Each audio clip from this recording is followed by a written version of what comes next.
Hi, I am Mono, and welcome to my podcast along with my best friends, Joy. Today, we are diving into an English discussion inspired by the book in the Twisted series, Twisted Love. I'm sure you will pick up something new from today's episode, so stick around and let's learn together. Honestly, I'm super excited to talk about it because I only read it after Mono recommended it.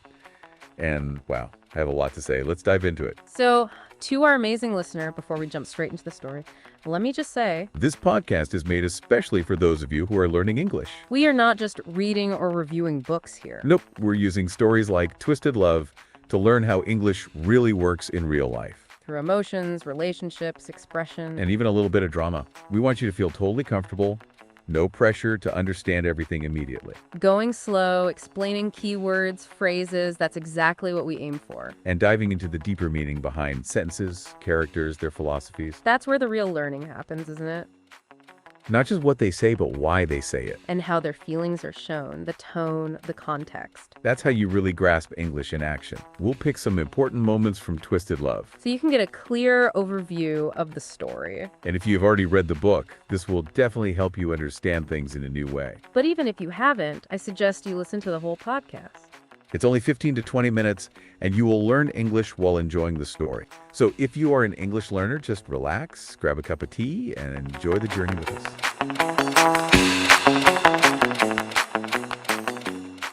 Okay, so that first meeting, Ava, stuck in the rain, pretty vulnerable. And then Alex Volkov shows up, this mysterious figure offering a ride. And the contrast is immediate. She's chatty, expressive. You feel her emotions right away. To the point where she thinks, sometimes I wanted to strangle him. Now, obviously, she doesn't literally mean that. Right, that's a great example of what we call hyperbole, isn't it? Using exaggeration for emphasis. Exactly. We do it all the time in English to show strong feelings, like intense frustration here. It adds color. If you just take it literally, you miss the point. Recognizing hyperbole helps you get the speaker's real emotional temperature. And Alex, he's Yeah. the total opposite. Yeah. The book uses this line, he didn't raise his voice. He never raised his voice, but. Oh, that but is doing so much work there. It really is. It signals this intense, quiet power. He's calm, controlled, almost unnervingly so. There's that undercurrent of danger mentioned. Mm-hmm. And even when he's dismissive, like after the transparent shirt incident. Yeah, when he says, "You're not my type." Right. The words push her away, but there's still this tension. You feel it. His actions don't quite match. Like deleting Owen's photos from her phone. Uh-huh. We're kind of stopping her from getting out of the car. Exactly. His words say one thing, but his body language, his actions, that's paralanguage. The nonverbal stuff often tells you more. His steady gaze, never raising his voice, it all signals control, but maybe something possessive underneath, too. So it makes you think about how much we communicate without even speaking, right? Absolutely. Alex's quietness, those controlling moves, they suggest an interest he won't admit to. It's a perfect example of implied meaning or subtext in dialogue. Characters aren't always honest, especially about feelings. You have to read between the lines. His actions, like physically pulling her back into the seat, are pretty direct, aren't they? And then you have this lighter element with Ava's friends Jules, Stella, and Bridget. Ah, Operation Emotion. Yeah. They cook up this plan to try and force Alex to show any emotion. Sadness, disgust, happiness, fear, even jealousy. It's funny, but it also really underscores how emotionally locked down he is. They're literally trying to poke holes in his armor. And thinking about their operation, it kind of gives us a checklist of emotion words in English, doesn't it? It makes you think about how we actually recognize those feelings in people. That's a great point. And that armor he wears, it's thick, and there's a really dark reason for it. Yeah, let's get into that. His past is, well, it's horrific. It is. His entire family, parents, little sister Nina, murdered right in front of him when he was just 10. And the story mentions he has HSM, highly superior autobiographical memory. Which means he doesn't just remember it vaguely. He relives it every single day in vivid detail. That's hard to even imagine. It's brutal, and it explains so much. The HSM isn't just a plot point. It shows how memory itself can be a prison. For Alex, forgetting, healing in a normal way, it seems almost impossible. Vengeance becomes his only focus. So that explains his drive. Becoming COO of this huge company, Archer Group, by age 26, it's all fueled by revenge. Every step. And then Josh Chen enters the picture more formally. Ava's brother, super protective, and also Alex's best friend. Right, and Josh asks Alex to look after Ava while he's studying abroad. And Alex's reply is classic Alex. I'm not much of a babysitter. Such an understatement. It shows how little he wants to be involved, but life and Josh have other plans. It's ironic, isn't it? Because he goes from that reluctance to getting deeply involved, way more than just looking after her. Yeah, you see Ava starting to chip away at that control, almost without meaning to. He goes from not a babysitter to actively deciding to help her with her aquaphobia. That's a big step for him. And the birthday party scene? Learning it's his first since his parents died? That reveal is so quiet. He just says, "This was my first birthday party since my parents died." Simple words, but they carry so much weight. It's another type of understatement, right? Yeah. But this time, it reveals vulnerability, Right. loneliness. Exactly. And that's when you, the listener, really start to see maybe there's more to him than just ice and control. You see the cracks. Okay, but Ava has her own deep-seated trauma, too. It's not just Alex. No, not at all. Her recurring nightmares, the suppressed memories, they all tie back to her intense fear of water, her aquaphobia. And the truth behind it is shocking. Her own father figure, Michael Chen, pushed her into a lake trying to drown her when she was 5. It's horrifying. And it explains everything about her fear, the smell of chlorine, the sight of water triggering panic, the phrase the source used, shattered reality, that really captures the psychological impact. Yeah. Her whole sense of safety, her past, it's all broken. And it gets even more twisted, doesn't it? It does. Turns out Michael isn't her biological father. He was her mother's affair partner. Whoa, okay, so his motive... Was apparently to get custody of Josh, who is his biological son, while keeping Ava's real paternity a secret. And he manipulated Ava to cover it up. Constantly, he gaslighted her. That's a really important term to understand in English. It means manipulating someone psychologically so they question their own sanity, their memories. He even invented a fake teacher, Mrs. James, to explain away her playground injury. That's incredibly cruel. It is. And then there's the detail about her mother's suicide, which might have even been framed by Michael, occurring at 4:44 a.m. The exact same time Ava wakes up from her nightmares. Chilling. It shows calculated cruelty and how trauma can echo down the years, physically manifesting like that. So this is where their stories collide in a really dark way. Alex is investigating Michael Chen. Initially, he thinks Michael might be a pawn or even responsible for his family's murders. He's looking for his own answers, his own revenge. But in doing that, he accidentally uncovers what Michael did to Ava. Exactly. His quest for vengeance becomes tangled up with her need for truth and healing. It shows how these big external conflicts, corporate takeovers, revenge plots are often incredibly personal at their core. So Alex's bigger revenge plot is actually against his uncle, Ivan Volkov.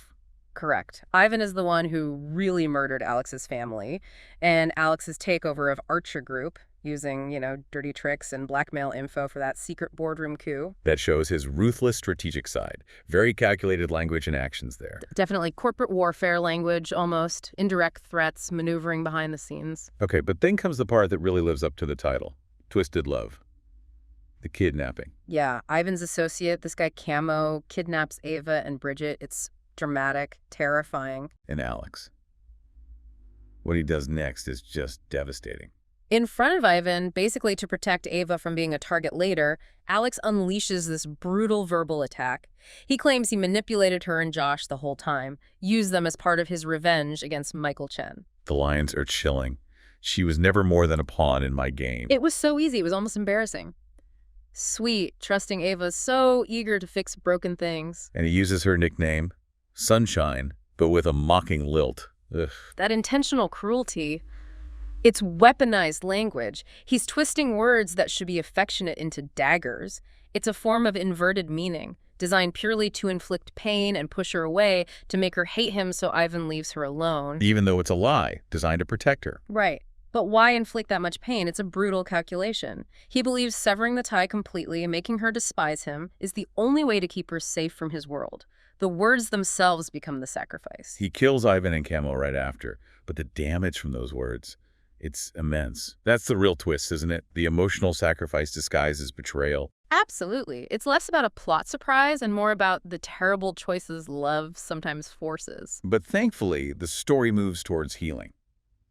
Ava doesn't just crumble. No, she finds her strength. She moves to London for a photography fellowship, pursues her passion. And crucially, she confronts her aquaphobia, actually flies over an ocean, which was a huge source of panic before. That's massive growth. Flying over the ocean isn't just travel, it's symbolic. She conquered that deep fear. And she succeeds, sells all her work at her exhibition. Meanwhile, Alex is on his own path. What does he do? He makes a huge move, resigns as CEO of Archer Group, gives up the power he fought so hard for. To follow her to London. Yes, he shows up at our exhibition, buys all her photographs, and then he does something extraordinary for him. He sings for her. Publicly. Yeah. For Alex, who avoided anything too raw, too personal, who hated showing emotion, singing in public is like baring his soul completely. It's an action that screams remorse and love louder than any words could. A grand gesture, Yep. but also deeply personal. Exactly. It's how he communicates when words have failed or been twisted. Which sets up their big confrontation in London. He finally tells her the truth. He does. Explains the confession was a desperate lie to protect her from Ivan. He says things like, I love her so much I would rather give her up than hurt her. And I resigned as CEO to win you back, no matter how long it takes. Those phrases, no matter how long it takes, they convey absolute commitment, right? That Yeah. kind of unwavering dedication is powerful in English. It shows the depth of his regret and his resolve. And she eventually believes him. They reconcile. They do. The epilogue shows them later, living together in Vermont. Things aren't perfect. Alex is still complex. Josh is still wary. Understandably. Totally. But there's trust now and understanding. And you see how Ava has genuinely softened him. He lets her put flowers and photos all over his previously minimalist controlled space. Little details, but they signal huge internal shifts, linguistically and narratively speaking. So, in the end of this story, we can talk about the female friendship we found in the book. This book gives us some really descriptive language here. Like when Ava is struggling with her sleep, Jules comes to her with time tea.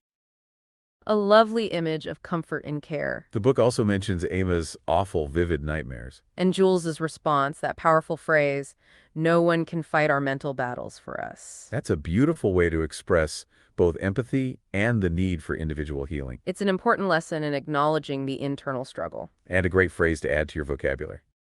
We also see Jules' dramatic flair, as you put it earlier. Like when she dramatically finishes a story saying, or I will murder you and your entire family. And Ava's response, stop exaggerating. This shows the playful yet deep understanding between them. It gives you a sense of their comfortable banter. Do you remember after Alex's betrayal, Ava is curled up in Bridget's lap? With Bridget stroking my hair and murmuring soothing sounds. That imagery of comfort is so strong. It truly paints a picture of unwavering support. And a sense of deep protective affection.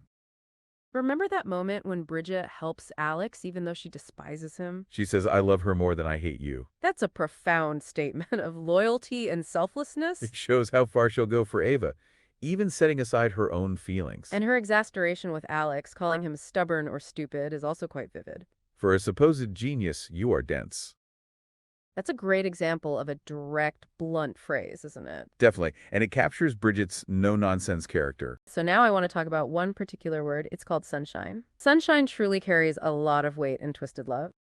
As we mentioned, Alex calls Ava sunshine. Even though she initially protests against it quite strongly. She says, stop calling me sunshine. And he asks, why? Because it's not my name, she replies directly. Right. And he responds, I'm aware it's a nickname. She feels they don't know each other well enough for nicknames, pushing back. But he counters with, we've known each other for 8 years. This is a key example of how his words can sometimes contradict deeper, unacknowledged feelings. It's a powerful symbol of Alex's evolving affection for Ava. Even when he's trying to deny those feelings to himself and others. It represents her light in what has historically been his very dark world. Later in the book, he even says to her, you are the light to my dark sunshine. Without you, I'm lost. This really shows how it becomes a term of profound endearment. She even finds herself missing it when he stops using it for a time. So it's a word that really tracks the entire progression of their complex relationship. Undeniable affection. It's a great example of how a single word can evolve in meaning throughout a narrative. So wrapping this up, what have we really seen here in this deep dive? We've seen characters wrestling with immense trauma, navigating these incredibly complicated relationships where love and revenge get completely tangled. It really shows how our pasts can dictate our choices, sometimes in destructive ways, and how sometimes trying to protect someone can look like the worst kind of betrayal.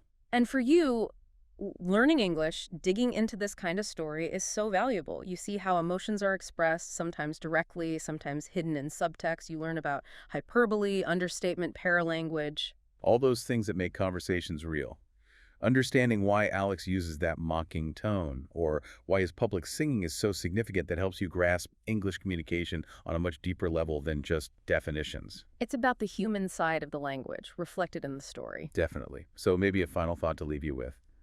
Think about how real connection, that willingness to be vulnerable, can break down even the toughest emotional walls people build. And how maybe healing isn't always about forgetting the past, but about finding someone who sees all of you, even the twisted parts, and accepts you.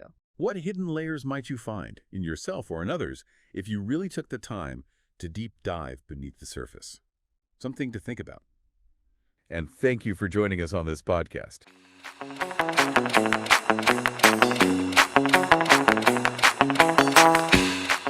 And that is for today's episode. We try to give you a different perspective to learn English. Not just in additionally, but exploring the characters. Their psychology and how they use English in real conversation. We try to tell you the story. I mean, if you really want to feel all the emotion. And get the full experience, do read the book Twisted Love by Ana Huang. It's full of depths and their feelings. And yes, it's called Adults, so be ready for all the juicy stuff. If you enjoyed this episode, don't forget to subscribe and hit the like button. And your support means a lot. Thanks for listening, and see you next time. Bye.